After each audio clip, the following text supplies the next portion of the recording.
día hemos escuchado los anuncios por parte del ministro Félix Chero, el ministro de Justicia, y también del premier Aníbal Torres. La inseguridad ciudadana campea y hay que buscar medidas necesarias para erradicarlas, pero acá la controversia que ya adelantábamos con nuestro entrevistado, Andy Carrión, quien es abogado penalista y ya se encuentra con nosotros. ¿Cómo estás? Bienvenido al programa. Buenos días. Muy buenos días y gracias por la invitación. Bueno, adelantábamos algunas reflexiones, ¿no? Porque nuestro país tiene tratados y tiene convenios, sobre todo con la protección de los menores de edad.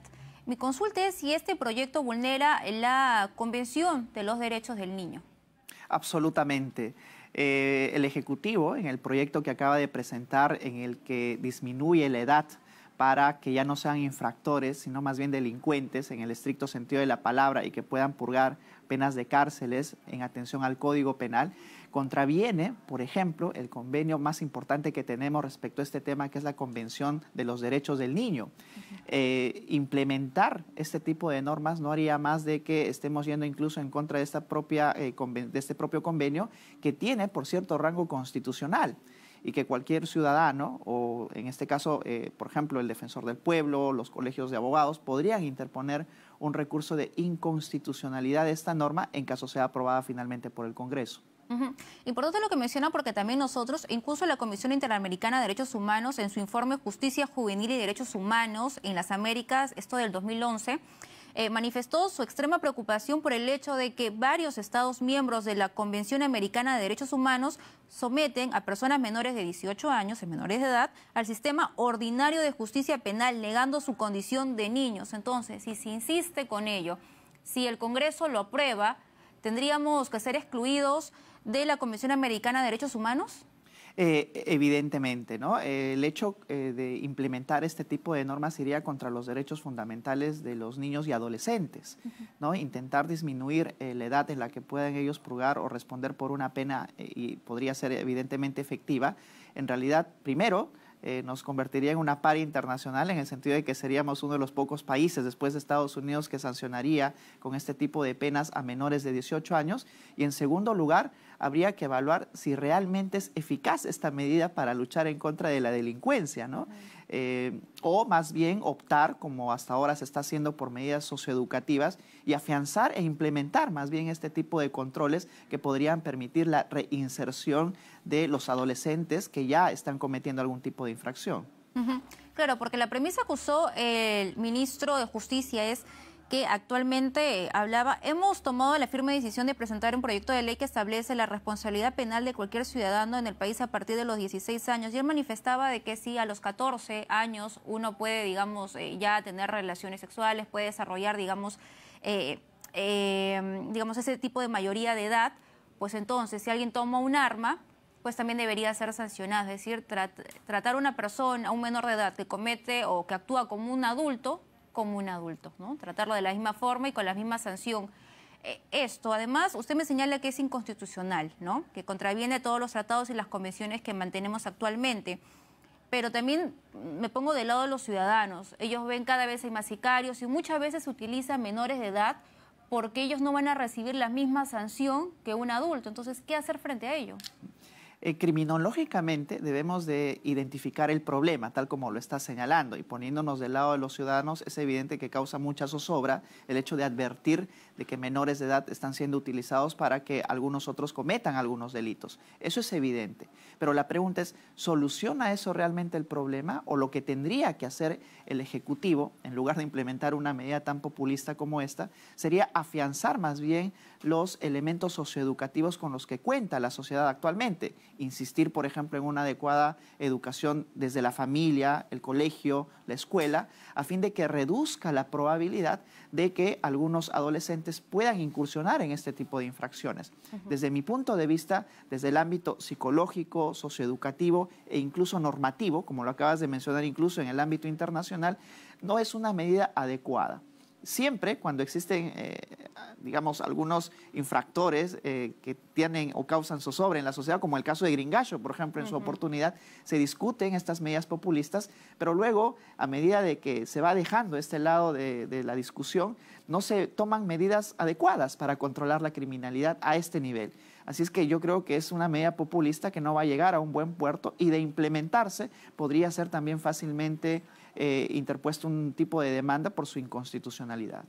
Y otro punto también, una propuesta también por parte del Ejecutivo y tiene que ver con, y lo han mencionado en la conferencia de prensa, ¿no? Han insistido en esta decisión de presentar al Congreso el proyecto de ley que sanciona la difusión de información reservada en una investigación fiscal. Ellos han señalado que no es una mordaza y que no afecta la libertad de prensa, ¿no? Y de información.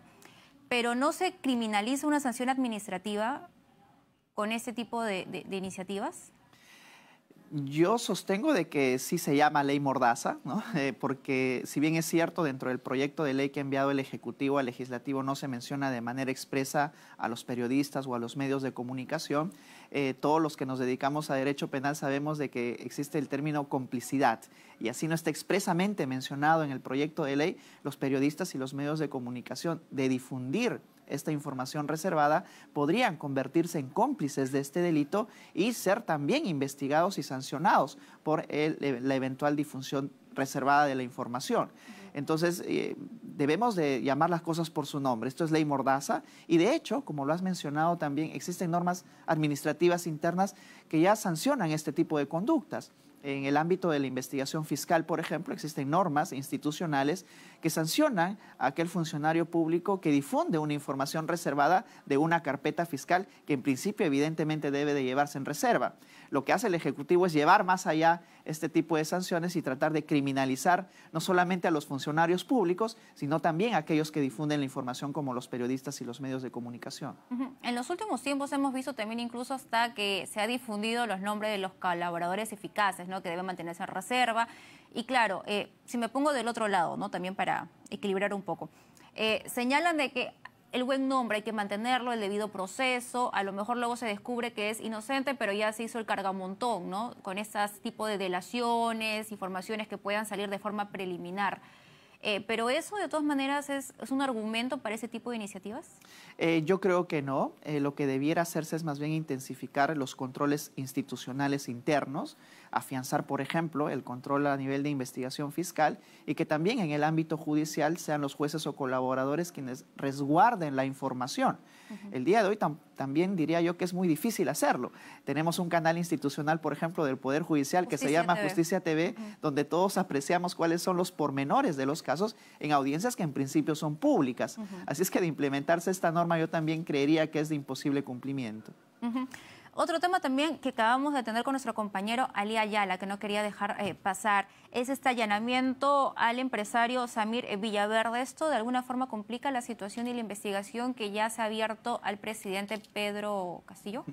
Debemos de tener en cuenta cuáles son los niveles de investigación que al día de hoy se están llevando adelante. Al presidente Pedro Castillo lo viene investigando la Fiscalía de la Nación. Y entiendo de que las medidas de allanamiento y demás, es decir, en las que está involucrado Samir Villaverde, están siendo llevadas adelante por una Fiscalía Provincial Anticorrupción y también la Fiscalía de Lavado de Activos que dirige la fiscal Luz Taquire. ¿Complica de alguna manera la situación del presidente? En efecto, porque ya hemos apreciado también cómo no solamente Karelyn López, sino en este caso Samir Villaverde, han implicado con audios y documentos y grabaciones no solamente a Juan Silva, sino también a un nivel de coordinación, de alto nivel de coordinación con el Ejecutivo que representa el presidente Pedro Castillo. Habría que ver cómo, con los elementos que ahora van a recabar producto del allanamiento, puede afianzarse esa hipótesis incriminatoria que lleva adelante la Fiscalía con la colaboración ya, que es Vox Populi, de Samir Villaverde. Intenta someterse a un procedimiento de colaboración y veamos si esto llega a buen puerto, porque el hecho del sometimiento a este procedimiento no asegura que se le dé finalmente el estatus de colaborador. Pero no solamente el presidente Pedro Castillo está siendo investigado en estos momentos de forma preliminar, sino también hay una investigación también en esa misma categoría de forma preliminar contra la primera dama y también su hermana, ¿no? Jennifer Paredes, tras esta denuncia en Cuarto Poder acerca de que presuntamente estaría ofreciendo obras. Y a propósito de eso, ayer también se supo y se pudo conocer que periodistas de Cuarto Poder habían sido retenidos presuntamente por ronderos. ¿Acá qué tipo de delitos estaríamos hablando? Bueno, para abordar el primer punto que tocaste de la hermana de la primera dama, que es la única que viene siendo investigada al día de hoy, está siendo investigada por una Fiscalía Anticorrupción por el delito de tráfico de influencias. Es una investigación todavía primigenia, tenemos 3 o 4 días desde que se abrió investigación y veamos cómo esto evoluciona, porque no se podría descartar de que no solamente se le investigue por el delito de tráfico de influencias, sino quizás por el delito de colusión, y esto afiance una hipótesis de la existencia de una supuesta organización criminal. Y podría también dar cabida que se incluya, si es que se recaban las pruebas adecuadas, a la primera dama. Veamos cómo avanza la investigación, que hasta el día de hoy yo creo se está llevando de manera célere. Y acá, para luego pasar con el tema de la retención de los periodistas, en el caso de la primera dama es importante siempre en esta primera etapa poder rendir un testimonio. Anteriormente, cuando fue citada por el Ministerio Público, no habló, guardó silencio. ¿Qué sucedería si también, cuando va también a la Comisión de Fiscalización, que también ha sido citada, no declara? ¿Pasaría lo mismo que sucede con el presidente Pedro Castillo, que algunos están hablando de que habría cometido una infracción a la Constitución? La obligación de cualquier persona que es citada por la Fiscalía como testigo es la de acudir y brindar su declaración. Y de la Comisión de Fiscalización. Y también es la de obligación de brindar su declaración. En el ámbito fiscal, ellos gozan de una prerrogativa de poder detener a la persona si es que ésta se rehúsa y llevarla a declarar. En el Congreso solamente si es que existe una comisión especial de investigativa, que en este caso entiendo todavía no existe respecto a este tema, pero se implementará en su oportunidad. Lo que tiene que hacer la primera dama ante la citación de la Fiscalía es acudir y declarar. Hemos visto cómo en otro caso también se la citó y se rehusó a declarar, y por eso es que le generó un proceso de omisión de la obligación que tienen de declarar ante una autoridad, en este caso fiscal. Veamos cómo se desenvuelve la conducta procesal en este otro caso, en el que está vinculada a su hermana, pero estoy seguro de que va a tener que brindar su declaración. Y en el caso de los periodistas retenidos, ¿no? Estamos hablando tanto del periodista, su camarógrafo y un chofer, presuntamente por rondas campesinas. ¿Qué delitos se habrían cometido aquí? Evidentemente existe ya una sospecha inicial simple de un eventual delito de secuestro, ¿no? El que sean rondas campesinas no les otorga esa facultad de poder retener a un periodista o a cualquier otro ciudadano. Es simplemente una organización que tiene naturalmente amparo constitucional, pero nada justifica el secuestro de ninguna persona, ni de un periodista ni de un ciudadano, y ya por lo que se ha podido apreciar, es más, las declaraciones propias de los periodistas que han brindado a los medios de comunicación, podría tranquilamente abrirse una investigación e identificar, individualizar a las personas que han estado detrás de estos hechos. Puede tomar su tiempo, pero yo creo que ya en este caso ameritaría abrir una investigación contra los que resulten responsables por el delito de secuestro. ¿Estamos hablando de cuántos años de prisión? Estamos hablando que podría llegar hasta los 12 o 15 años de prisión. Más aún si es que se tiene en cuenta la cantidad de personas que han participado y si esta podría constituir una supuesta organización criminal, porque también habría que tener en cuenta que para secuestrar a estas personas se han organizado, ha habido alguien que ha dado la orden, ha habido otros que lo han ejecutado, otros que les han dado, por ejemplo, ese discurso para que puedan vertir ante los medios de comunicación. Yo creo que siempre dentro del delito de secuestro, ¿no? Habría que ver simplemente individualizar quiénes son. Sería eso. Sería un agravante y la principal tarea desde mi punto de vista es la individualización de quienes han participado en estos hechos, porque no puede permitirse que mediante un criterio de fuente ovejuna estén justificados estos tipos de actos contra los periodistas y contra cualquier ciudadano, ¿no? En base al que conforman una comunidad campesina u otras más, ¿no? Claro que sí, sin duda, forma un mal precedente y es importante por eso sanciones ejemplares. Muchísimas gracias, doctor. Muchas gracias. Como siempre. Ha sido con nosotros el doctor Andy Carrión, abogado penalista. Bien, vamos a una pausa, me dicen. Muy bien, nos vamos a una pausa.